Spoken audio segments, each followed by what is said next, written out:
દિલ્હીના એક જૈન મંદિરના શિખર પરથી ₹40 લાખનો સોનારો કળશ ઉઠાવી અજાણ્યો શખ્સ રફુચક્કર થઈ ગયો.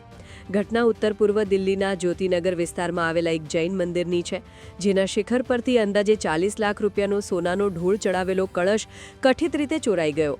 પોલીસે જણાવ્યું કે મંદિરમાં લાગેલા સીસીટીવી કેમેરામાં એક શખ્સ કળશ ઉતારીને ફરાર થઈ જતો કેદ થયો છે. ચોરાયેલો કળશ અષ્ટધાતુનો બનેલો હતો, જેમાં અંદાજે 200 ગ્રામ સોનું હતું. તેની અંદાજિત કિંમત લગભગ 35 થી 40 લાખ રૂપિયા છે. आज की तारीख में जो है ना, जैन समाज को एक सॉफ्ट टारगेट बनाया जा रहा है. जैन मंदिरों को और मंदिरों को ये बिल्कुल सुरक्षित नहीं रहे. आगे भी आने वाले समय में जो है ना, ये सुरक्षा सुनिश्चित होनी चाहिए कि सभी मंदिर में श्रावकगण आए तो वे अपनी भावनाओं के अनुरूप जो है पूजा पाठ इत्यादि करके जाएं. ये क्या रोजाना कुछ ना कुछ चोरी चकारी ये सब मंदिरों में बढ़ती जा रही है.